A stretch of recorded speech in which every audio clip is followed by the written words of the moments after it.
are so close to being run over. This is incredibly dangerous. There is no police presence at the moment. Blocking roads, gluing themselves to the floor, and throwing paint on historic buildings and works of art. Extreme protest groups like Just Stop Oil have been increasingly disruptive in their methods, highlighting their cause through deliberate causation of chaos. And politicians have been attempting to crack down on these groups for some time. No, you can't just start a riot or glue yourself to the roads and get away with it.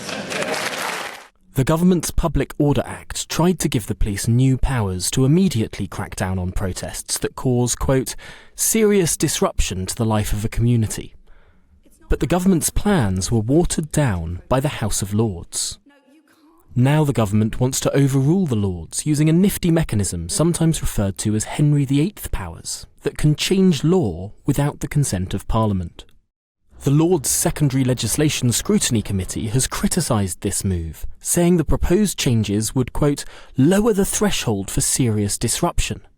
Continuing, the same changes were rejected by the House of Lords when put forward as amendments, and the Home Office has not provided any new arguments as to why they should now be approved.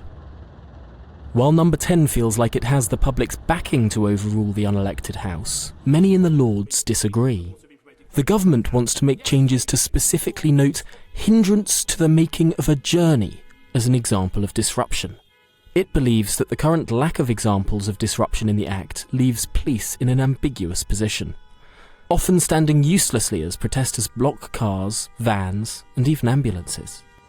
The changes would allow police to count the snowball effect of repeated protests as more serious, enabling faster police action.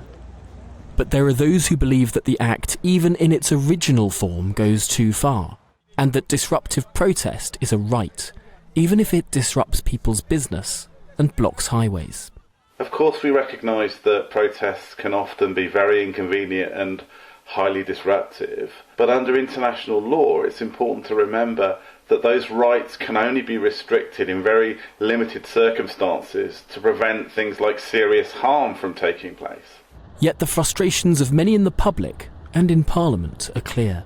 Does the Prime Minister agree with us? The moment those activists stand on a road, they should be immediately turfed off the road, like there are in many other countries. The government has this week confirmed it will press ahead with its changes in the face of opposition from the House of Lords and some civil liberties groups. One thing is for certain, passions are high, and this is a debate that is not going away. Tom Harwood, GB News.